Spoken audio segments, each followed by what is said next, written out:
The morning siren blared across Seoul's Education District 7. Yun glanced up at the gray sky, where the alien ships always hovered, blocking the sun. 15 years had passed since the day the Voidcrest Empire arrived and took Earth. Yun had been just a baby then. Now, at 16, she knew nothing but life under alien rule. Yun pulled her regulation blue jacket tighter and hurried toward the Imperial Education Center. Her small bag held only approved learning materials. But hidden in a secret pocket was something that could get her killed, a tiny pre-invasion data chip. "You're late," Sun whispered as Un slipped into line for the morning scan. Sun was the tallest of the three friends, with sharp eyes that missed nothing. "Worth it," Yun whispered back. "I found something at the old lab." The alien guard moved down the line, its 7-foot frame covered in dark armor, face hidden behind a smooth mask. Students lowered their eyes as it passed. No one dared look directly at the Voidcrest. "Where's Ju?" Yun asked, noticing their friend's absence. "Already inside. Her father got a work reassignment. Mining colony on the moon. She's upset." Yun's stomach tightened. Moon assignments were basically death sentences. Few humans returned. The school building had once been a regular high school. Now it was covered in Voidcrest technology. Scanning systems at every door, floating cameras in every room, and the ever-present humming of alien machines.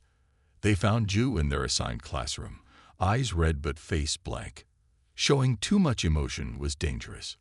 The Voidcrest didn't understand human feelings and treated strong emotions as signs of disobedience.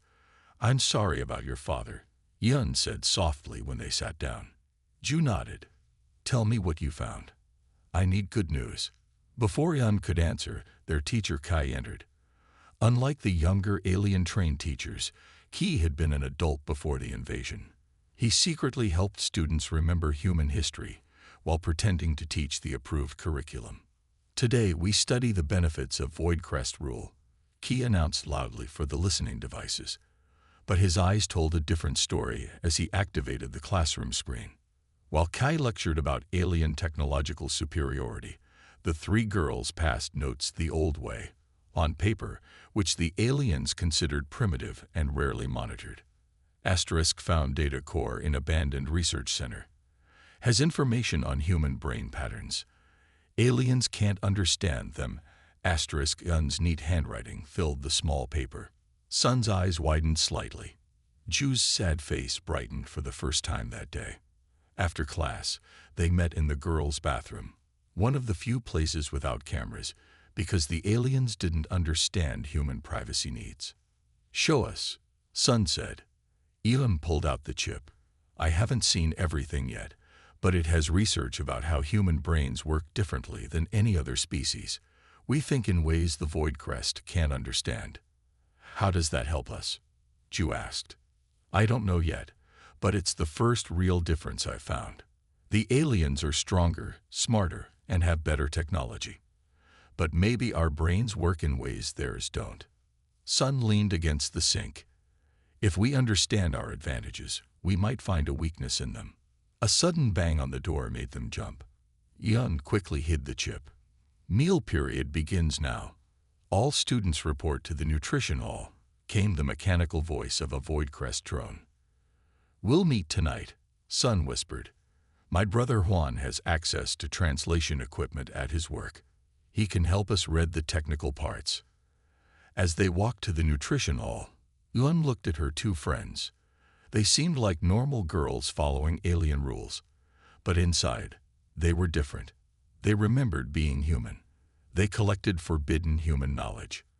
And now they had found something the Voidcrest might fear. For the first time since the aliens came, Yun felt something dangerous growing inside her heart. Hope. Night fell over Seoul. The city lights were dim under alien rule. The Voidcrest said humans wasted too much energy on brightness. Bun moved quietly through dark streets, staying in shadows. Being outside after curfew meant death if caught. She reached Sun's apartment building and tapped a specific pattern on the service door. Moments later, Sun opened it. "Ju is already here with Juan," Sun whispered, leading Yun up the back stairs. The apartment was small but safe. Sun's brother Juan had earned a position as a translator for the aliens. This meant better living space and fewer monitoring devices. Juan was tall like his sister, but thinner, with dark circles under his eyes from working closely with the Void Crest. "You brought the chip?" Juan asked, looking nervously at his alien-issued translator pad. He wasn't supposed to use it for anything but work. Yun nodded and handed over the small data chip. "I found it hidden in a wall panel at the old science building." Juan carefully connected the chip to his device. The screen lit up with diagrams of the human brain. "This is from Dr. Park's neural research team," he said, eyes widening as he scrolled through the files. They were studying how human brains form unique connection patterns. "What does it mean?" Chu asked, leaning closer. Juan pointed to complex brain scans. "Humans create neural pathways that are never the same from person to person. Our brains are all different. The Void Crest don't understand this because they share a collective consciousness. They all think the same way." Sun asked. "Exactly. They can't understand how we make mental leaps or have original ideas. It confuses them." Juan stopped suddenly, looking at a new file. His face went pale. "This is bad." "What is it?" Yun moved to see the screen. "Plans. The Void Crest are developing neural implants for humans. They'll start with students." Juan's voice shook. "They're calling it the Compliance Program." "What will the implants do?" Ju asked, though her face showed she already feared the answer. "Control us. Make us think more like them." Juan scrolled through more documents. "And it's starting soon. District 7 is first on the list." The room fell silent. Then Un pointed to another section of the research. "Look at this part. Dr. Park found that certain sound frequencies affect the Void Crest nervous system, but not humans. Our brains process sound differently." Juan studied the data. "She's right. The research shows the Void Crest communicate partially through subsonic frequencies. Their nervous systems are sensitive to specific sound patterns in ways ours aren't." "Could we use that against them?" Sun asked. Before Juan could answer, his translator pad beeped with an incoming message. Everyone froze. "It's just a work update," he said after checking it. "But this is important. The first neural compliance devices arrive at the Central Processing Center tomorrow. They'll begin preparing students next week." Ilan stood up suddenly. "I need to see the old lab again. Dr. Park might have left more than data. She might have built something based on this research." "It's too dangerous," Sun argued. "Security patrols have increased." "We have no choice," Yun said firmly. "We need to understand this better before they put things in our heads." Ju, who had been quiet, suddenly spoke. "I'll go with you. My father knew Dr. Park. He mentioned once that she had a hidden lab beneath the main facility." Juan looked at his sister and her friends. "You have 3 days before they start scanning students for the implant procedure. Whatever you're going to do it fast." As they prepared to leave, Yun looked at the brain scans on the screen. The colorful, chaotic patterns of human thought seemed beautiful compared to the ordered, uniform patterns of the alien minds. "They want to make us all think the same," she said quietly. "They want to take away what makes us human. Then we won't let them." Sun replied, her voice stronger than Yun had ever heard it before. Outside, the alien ships continued their silent patrol, unaware that 3 teenage girls now understood the one thing the mighty Void Crest truly feared: the unpredictable power of the human mind. The old science building stood dark against the night sky. Once a place of human learning, it was now abandoned, deemed obsolete by the Void Crest. Yun and Ju approached carefully, watching for patrol drones. "My father said the hidden lab entrance was in the basement," Ju whispered, "behind the old maintenance room." They slipped inside through a broken window. The building smelled of dust and time. Their small flashlights cut thin beams through the darkness as they made their way downstairs. The basement was a maze of old rooms. In the maintenance area, Ju ran her hand along the wall. It should be here somewhere. Yun pushed against a metal shelf, revealing a small panel behind it. Look. The panel had a simple keypad, old human technology the aliens had overlooked. Ju thought for a moment, then entered a 6-digit code. My father's birthday. Dr. Park was his friend. They used each other's birthdays as codes. The wall slid open, revealing a hidden room. Unlike the dusty building above, this room was clean and organized. Research equipment lined the walls. In the center sat a workbench with half-assembled devices. She was building something, Yun said, examining the parts. Based on her research about sound frequencies, Ju found a notebook and began reading. These are designs for a device that creates the specific sounds that affect Voidcrest nervous systems. Yun picked up what looked like a small speaker with unusual components. I think this is a prototype. They spent hours studying Dr. Park's notes and gathering parts. By morning, they had filled their bags with components and copied all the research they could find. Back at school, they met Sun in their secret spot during lunch break. We found Dr. Park's secret lab, Yun explained, showing Sun the small device. She was building something that could disrupt the aliens' nervous systems using sound. Does it work? Sun asked. Not yet. It's not finished, Yun admitted. But with these notes and parts, I think I can complete it. Sun looked worried. We only have 2 days left before they start scanning students. I need a safe place to work, Yun said. My place isn't safe anymore, Sun replied. Juan says they're increasing monitoring of all translator staff homes. Ju spoke up. Teacher Key might help. He has a room in the old library section, where he keeps banned books. That afternoon, they approached Key after class. Though they didn't tell him everything, they explained enough about the neural implants. His face grew dark with anger. I suspected something like this, Key said. Follow me. Kai led them to an unused storage room in the old library wing. The scanning systems don't work well here because of the old lead paint. You can work undisturbed. For the next day and night, Yun worked tirelessly on the device while Sun and Ju took turns bringing food and standing watch. They skipped classes, knowing this was more important than any punishment they might receive. Yun's small hands connected tiny wires and adjusted delicate components. She had always been good with machines, understanding them in ways even her teachers couldn't explain. It's done, she finally said, holding up a device the size of her palm. It looked simple, a small speaker attached to a control panel with adjustable settings. Will it hurt them? Ju asked. According to Dr. Park's notes, it should disrupt their nervous system temporarily, like a stun weapon, but using sound instead of electricity. Sun looked at the small device skeptically.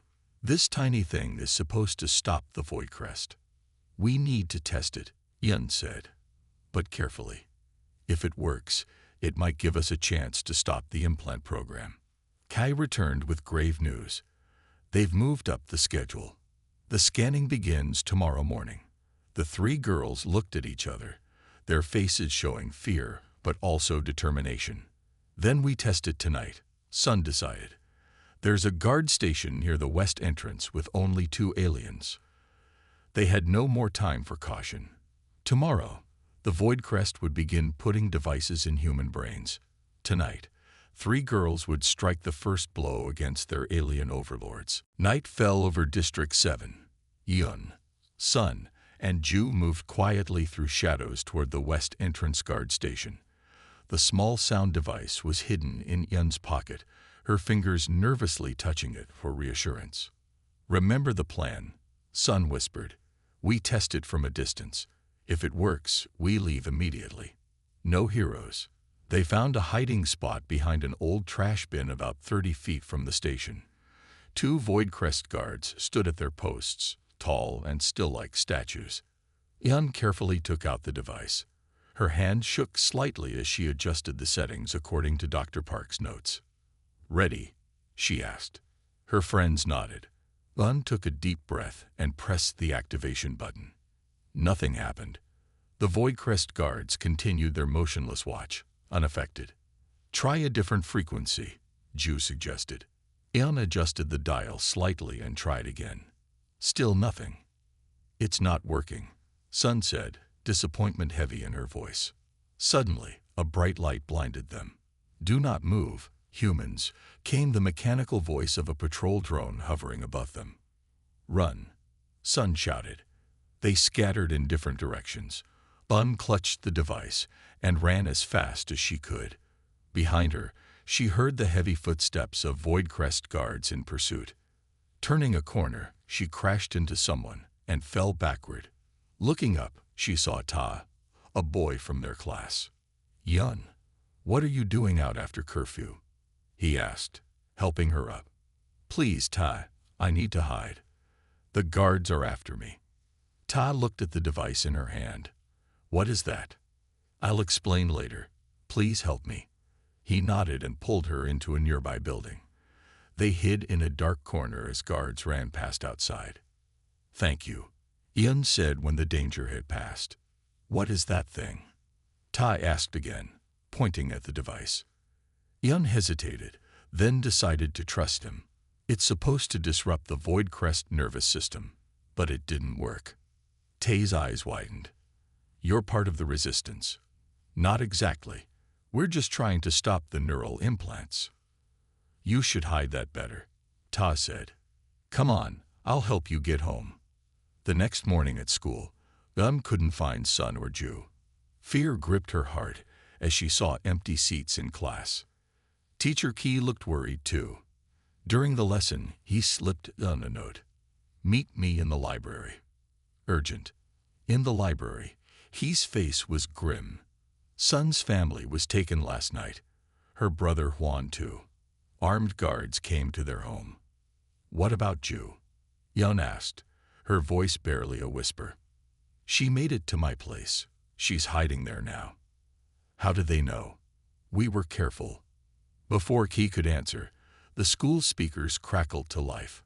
The cold voice of Commander Sith, the district's Voidcrest administrator, filled the building. Attention humans of Education District 7. Due to detected resistance activity, the Neural Compliance Program will begin immediately. All students report to the processing center after final class period. Compliance is mandatory. Kai looked at Ian. You need to leave now. They'll be looking for you too. How do they know about us? Yun repeated, confusion mixing with fear. The answer came when the library door opened and Ta walked in, flanked by 2 Voidcrest guards. There she is, Ta said, pointing at Ian. She has the device. Yun stared at Ta in disbelief. You betrayed us. Ta looked away. My family was promised elite status. No implants for us if I helped find the troublemakers. The guards moved toward Ian. Ki stepped between them, giving Yun a chance to run. She heard a painful cry behind her as she fled through the back exit. Outside, chaos had begun. Students were being herded onto transport vehicles. Guards were everywhere. With nowhere else to go, Yun ran toward the one place she might still be safe, Dr. Park's hidden lab. The device that had failed them clutched tightly in her hand, tears streaming down her face as she realized the terrible truth. The plan had failed. Sun was captured, and it was all because of trust misplaced in the wrong person. Eun huddled in Dr. Park's hidden lab, working frantically on the sound device. For 2 days, she had barely slept, trying to understand why it had failed. Ju had joined her after escaping from Ki's place when it became unsafe. I don't understand, Eun said, frustration in her voice. The calculations were correct. Maybe Dr. Park's research was incomplete, Ju suggested, looking through the notes again. Eun shook her head. Or maybe, she suddenly stopped, her eyes widening. What if it did work, but we couldn't see the effects? What if it works internally? A knock at the hidden door made them freeze. They relaxed slightly when they heard Ki's voice. He entered with an older man they didn't recognize. This is Da, Ki said. He was a soldier before the invasion. He leads the underground resistance. Day was tall with a scared face and serious eyes. So you're the girls causing trouble for the Void Crest. Good. They have our friend's son, Yun said. And her family. Day nodded grimly. They're at the Central Processing Center. The aliens have accelerated their program. Hundreds of humans are already implanted. We need to save them, Ju insisted. Impossible, Daz said. The center is too heavily guarded. Yun held up the device. Not impossible if this works properly. I think we tested it wrong. The effect might be internal, not visible. Day looked skeptical, but studied the device. Even if it works, how would you get inside? Kai spoke up. The center needs maintenance workers. The Void Crest don't like doing such tasks. We could disguise ourselves, Ju suggested. After much discussion, a plan formed.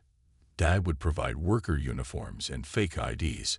He knew which entrance was least monitored. Yun would bring the improved sound device. The next morning, Yun and Ju, dressed as maintenance workers, approached the processing center with Da. Their hearts pounded with fear, but their faces remained calm. The fake IDs worked. The board guard barely looked at them. Inside, the building was massive and cold. They saw humans being moved in lines toward different rooms. Many had blank expressions and small bandages on their necks. Those are the implanted ones, Dai whispered. We need to find the holding area for new arrivals. They split up. Yun and Ju took a maintenance cart and moved through hallways, pretending to fix things while searching for Sun. In a lower level, they found cells with glass doors.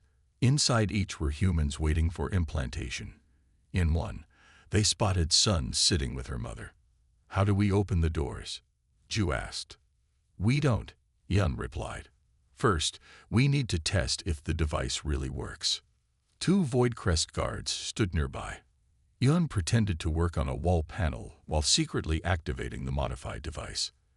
This time, she had adjusted it to a more precise frequency based on her new calculations. At first, nothing seemed to happen. Then, one guard tilted its head strangely. The other put a hand to its helmet. Moments later, both aliens walked away from their post, moving in an unsteady way. It worked, Ju whispered excitedly. They're disoriented. They quickly moved to the control panel for the cells. Ju tried different buttons until the doors slid open. Confused prisoners looked out cautiously. Sun, Yun called. It's us.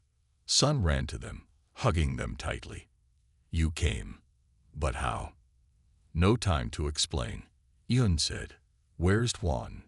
Sun's face fell. They took him first. He's already processed.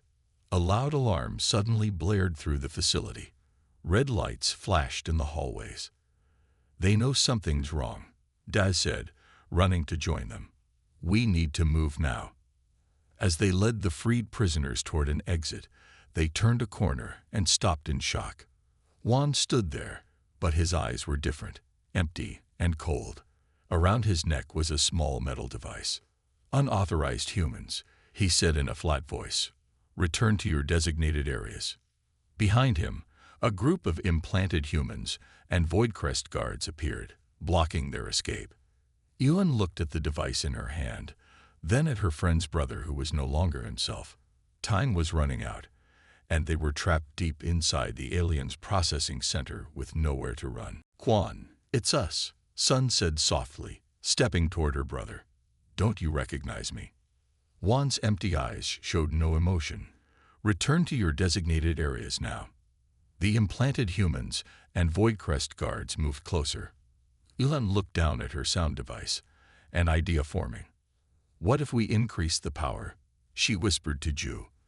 Dr. Park's notes mentioned higher settings could disrupt electrical signals. The implants are electrical, Ju realized. It might work on those too. Ilan quickly adjusted the device to its maximum setting. With no time to test it properly, she activated it and pointed it directly at Juan. For a moment, nothing happened. Then Juan's body stiffened.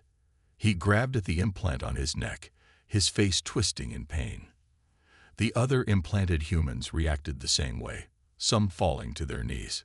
The Voidcrest guards seemed even more affected, dropping their weapons and clutching their helmets. "Now," Dai shouted, leading the freed prisoners past the disoriented guards. Juan collapsed, and Sun rushed to help him. Blood trickled from his implant. "Leave me," he gasped, his voice sounding like his own again. "The central command room. 2 levels up. You can broadcast from there." "We're not leaving you," Sun insisted. "Listen," Juan said urgently. "The implants don't just control us. They're collecting our consciousness, our minds, transferring them to the Voidcrest collective. They're harvesting us." Ian felt cold horror at his words. "That's why they need the young ones first. Our brains are more adaptable." "Go to the command center," Juan continued, his voice weakening. "Broadcast your sound. Save the others." Sun's mother took Juan's hand. "I'll stay with him. You girls go." Day led most of the freed humans toward an exit while Ian, Ju, and Sun headed upward, following Juan's directions. The sound device had given them an unexpected advantage. The Voidcrest were in chaos, unable to coordinate their defense. They found the command center with surprising ease. Inside, screens showed different areas of the facility and beyond. One large screen displayed a map of the world, with glowing dots marking Voidcrest installations. "The broadcasting system," Ju said, pointing to a console in the center of the room. "It links to all Voidcrest communication networks." Ian connected her device to the console, hands working quickly despite her fear. "If we can transmit this frequency globally, every Voidcrest would be affected." Sun finished her thought. "And maybe the implanted humans too." A voice from the doorway interrupted them. "An interesting theory." They turned to see Commander Xith, taller than normal Voidcrest soldiers, with a distinctive red armor marking its rank. Unlike the other aliens, it seemed unaffected by the sound device. "My species has controlled 100 worlds," Xith said, moving into the room. "We have absorbed countless minds into our collective. Did you really think 3 human children could stop us?" Ian stood protectively in front of the console. "Why are you taking our minds? Why not just kill us?" "Because you are unique," Xith replied. "Human brains create patterns we cannot. Your creativity, your emotions, your chaos, they are valuable resources to us." While Xith spoke, Ju quietly worked behind Ian, finishing the connections. "We've studied your species for years," Xith continued. "You were the first to resist the implants effectively. That makes you especially valuable." Sun stepped forward defiantly. "We won't join your collective. Humans belong to themselves." "You have no choice," Xith said, raising a weapon. "The process has already begun across your world." At that moment, Juan appeared at the doorway, barely standing, blood covering his neck where he had torn out his implant. "Now, Yun," he shouted. Ian slammed her hand on the activation switch just as Xith fired. The blast hit Juan instead of Ian. A high-pitched sound filled the air, broadcasting throughout the facility and beyond. On the screens, they saw Voidcrest everywhere collapsing. Commander Xith fell to its knees, making a terrible screeching noise. In his final moment of consciousness, Juan looked at his sister and smiled. "Remember us," he whispered before closing his eyes forever. Sun cried out, reaching for her brother as the command center filled with the sound of freedom spreading across the world. 1 week had passed since the broadcast from the command center. Across Seoul, across the world, the Voidcrest had fallen into disarray.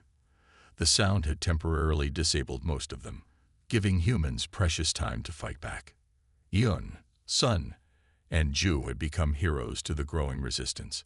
They worked from their school, now transformed into a resistance headquarters. Teacher Key and other adults had taken charge, but they still looked to the 3 girls for guidance. Yun sat at a workbench in what had once been the science lab, making improvements to her sound device. She had barely slept since Juan's death, driven by guilt and determination. "You need to rest," Ju said, entering the room with food. "I can't," Yun replied. The sound effect is temporary. The Voidcrest are starting to recover in some areas. Sun joined them, her face thinner than before, grief for her brother still fresh. Dad reports that humans have taken control of districts 1 through 6. Our district was the first, but not the last. What about the implanted humans? Ju asked. Some recovered when the implants stopped working. Others, Sun's voice trailed off. They all knew many humans with implants had died when the devices failed. A sudden explosion shook the building. They ran to the windows and saw Voidcrest ships appearing in the sky. They're back, Yun whispered. Day burst into the room. The Voidcrest are counterattacking. They've modified their systems to resist the sound frequency.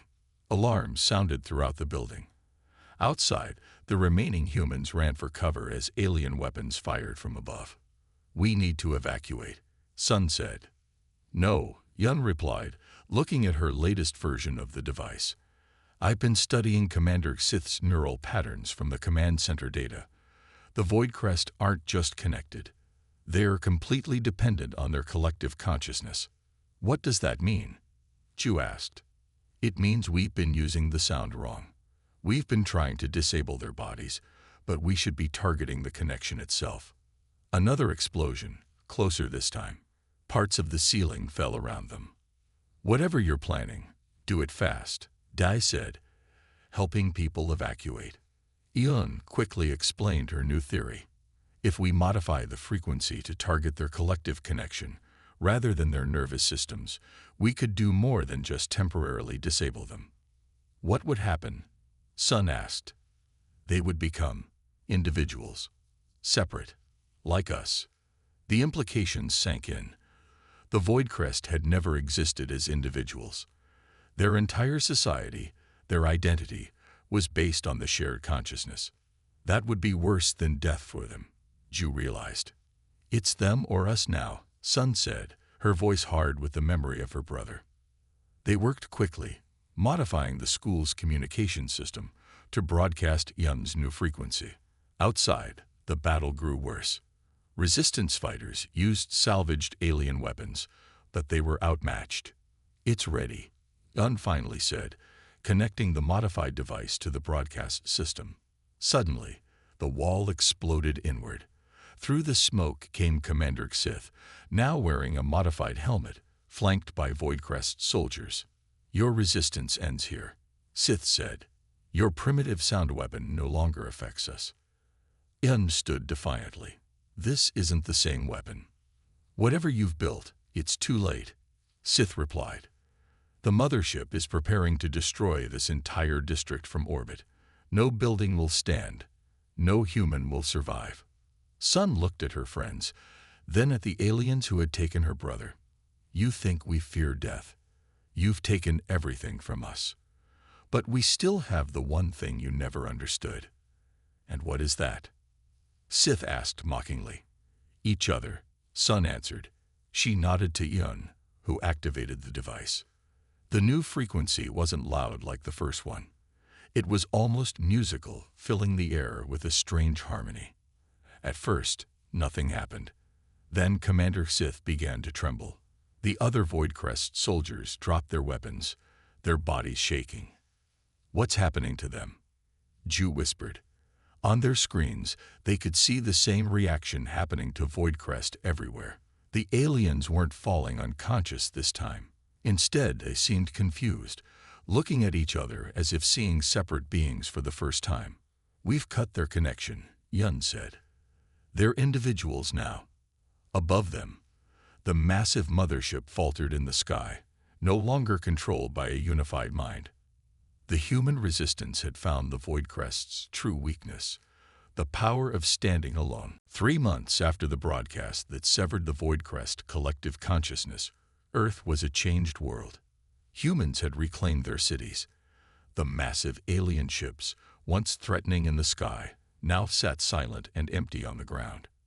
At what had once been the Imperial Education Center, Eon stood before a classroom of students. But now, the students were a mix of humans and Voidcrest. The aliens looked different without their armor. Their skin was pale blue, their bodies thin and tall, their eyes large and dark. Today we continue learning about individual identity, Yun said. She was only 16, but now she was a teacher. For our Voidcrest friends, this is still a new concept. A young Voidcrest raised a hand hesitantly. I still don't understand. How do you decide what to do without the guidance of the collective? That's the beauty of being an individual, Yun replied. You decide for yourself. After class, Yun met Sun and Ju in what had once been Commander Xith's office. The space now served as their planning room for the new integration program. How are your students doing? Ju asked. She had become the keeper of human knowledge, creating new history books that included both the invasion and the liberation. The younger ones are adapting better, Yun said. They're learning to think independently faster than the adults. Sun looked out the window at the former Voidcrest mothership. Workers had converted parts of it into housing. Xith wants to speak with us again. Former Commander Xith was now just Xith, an individual among many. The separation from the collective had been hardest on the leaders, who had held the most connections. They found Xith in a small garden area. The once intimidating commander now looked lost, almost childlike in confusion. The others asked me to speak for them. Xith said, "We are grateful for the food and shelter, but many of us still suffer without the collective." "We know," Sun replied, her voice softer than it once would have been when addressing the former enemy. "That's why we're establishing the communication centers. You can still talk to each other, share ideas, just not control each other." "It's not the same," Xith said sadly. "No, it's not," Yun agreed. "But you'll learn. We all had to learn once, as children." As they walked away, Ju pointed to the sky. "Look, a small Voidcrest ship was landing on the field. These occasional arrivals had become common. Alien scouts returning from deep space, unaware of what had happened until they came within range of Earth's atmosphere and the severing frequency that now broadcast constantly. Another one to help adjust," Sun said. "It's strange," Ju observed. "We fought so hard against them. And now we're teaching them how to be like us." "Not exactly like us," Yun corrected. "Just how to be themselves." That evening, the three friends sat on the roof of the school watching the sunset. It was beautiful in a way it hadn't been during the 15 years of occupation, when alien ships had blocked the sky. "Do you think they'll ever attack us again?" Ju asked. "Once they learn to be individuals, I mean." "I don't think so," Yun replied. "They're learning something they never had before, choice. And most choose peace." Sun touched the small memorial bracelet she wore for Juan. "My brother would be proud of what we've built. Not just freedom, but understanding." Below them, the city lights began to shine. Bright again after years of alien-imposed dimness. Human music drifted up from celebration in the streets. In other parts of the city, curious Voidcrest were learning to dance, to paint, to choose their own clothes. "We didn't just win a war," Yun said, watching a group of human and Voidcrest children playing together in a park. "We created something new." The three girls who had once been ordinary students had changed not only their world, but also the fate of their former oppressors. They had shown that humanity's greatest strength wasn't in weapons or technology, but in the power of individual minds working together by choice. Beyond the stars, across the vast empire the Voidcrest had once ruled, the message was spreading.